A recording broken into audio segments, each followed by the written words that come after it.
Good morning mga kasabong. Pasensya na, ngayon lang tayo ulit nakapag-video mga kasabong. Gusto ko muna magpasalamat doon sa mga kaibigan natin, kaya Sir Gary, kina Sir Wilson, mga kasabong. Tsaka doon sa mga nakakapalo sa atin. So pasensya na, ngayon lang tayo nakapag-video. Ngayon, magbibigay lang ako ng konting history about doon sa Boston Roundhead. Para kung ano yung way natin nung pag-breed ng Boston Roundhead. Kasi last time mga kasabong, may na-share ako na video. Ngayon, nabanggit nila doon na yung LDT na Boston, hindi sila mabubuo kung wala yung lemon, wala yung maklanahan claret mga kasabong. So nabanggit nila kung ano yung bumubuo doon sa Boston Roundhead. Sabi nga nila, hindi magkakaroon ng, hindi mabubuo yung Boston Roundhead na wala yung dalawang strain mga kasabong. Ibig sabihin, yun ang binuo nila doon sa Boston Roundhead mga kasabong. So ngayon, gusto ko rin ipakita ito mga kasabong kasi sa pagbibreed ko ng Boston Roundhead, ito rin yung parang na-experience natin. So actually, kaya kahit matagal na po tayo na nag-breed ng Boston Roundhead, naabot na tayo ng 6 na taon, mga kasabong, hindi tayo nakakapagpalabas ng talagang maraming Boston Roundhead dahil nag-i-inbreed po tayo. Possibly, ngayong mag-i-start pa lang po tayo na ibuo yung strain nila.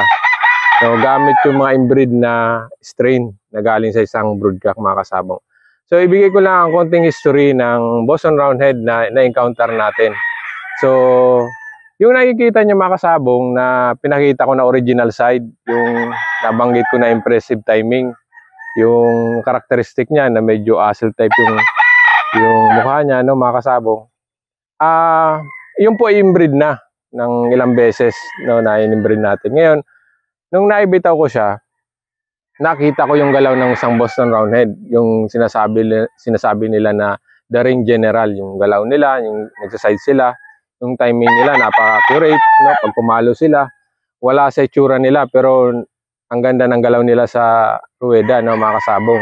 Ngayon, dahil na-inbreed ko yun, inaisip ko paramihin sila doon sa inbreed na process. So ang ginawa ko, binalik ko ulit yun para makapagpalabas pa ako na mas inbreed pa doon.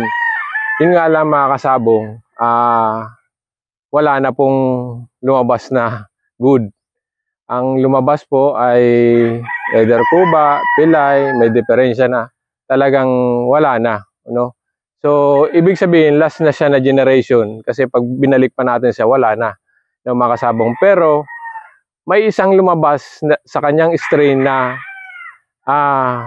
walang diferensya. Pero hindi dun sa karakteristik niya, mga kasabong. Wala sa karakteristik niya yung lumabas sa kanya. Ito po yung hawak ko ngayon. Kung ipapakita ko po sa inyo mga kasabong, ito po ay karakteristik ng claret, Gaya rin na nabanggit nila doon sa kung paano nila binuo yung Boston Roundhead kasi sabi nila wala yung Boston Roundhead pag wala yung maklanahang claret o wala yung lemon mga kasabong, So ito yung pinaka-inbreed na part ng original side. So inanalyze ko lang mga kasabong. Kaya pala, yung original side, napakagaling sa timing. Pagka pumalo sila, talagang tatama sila at mayroon silang galaw, mga kasabong.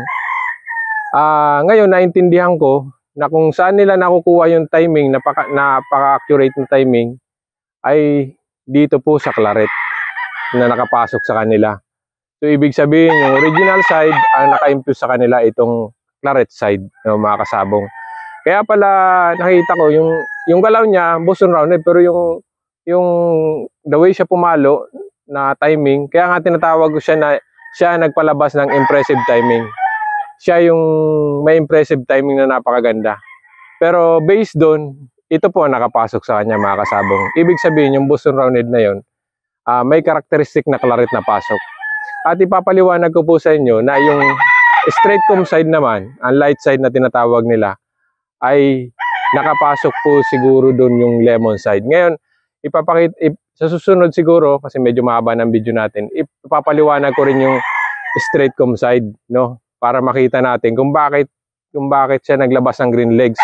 At yung last inbreed niya lumabas siya ng brushback na, no? And so forth mga kasabong. So, ibig sabihin, talagang umiikot yung strain nila, no? Gaya na nabanggit talaga nung last na na-share ko na video mga kasabong.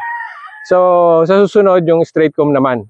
Pero gusto ko lang ipakita sa inyo na ito na inbreed na pinaka-inbreed na last generation ng Boston Roundhead. Ito na po ang nakapasok dun.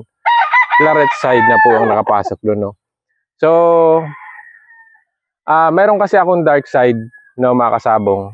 Actually, lahat nakatabi yan kasi pag nag-start na tayo ng breeding, sa tagal natin nag-breed nito, nag-start tayo, bubuhin natin yan, no, mga kasabong. Kasi hindi natin mabubuo yan ng gusto natin kung hindi tayo mag-i-inbreed. Hindi natin i-inbreed yung isang strain nila. Hindi natin makukuha yun. Kasi pag sinagsama-sama natin yun, iba-iba yung ano nun, ibang galaw nun. Pero actually, yung timing nandun naman. Pero gusto natin yung inbreed para pag pinasok natin, alam natin yung anong lalabas. Kasi yun lang ang karakteristik nila. So, yun lang mga kasabong. Gusto ko magpasalamat sa inyo, lalo na dun sa mga nakapalo dun sa page. No? Maraming salamat.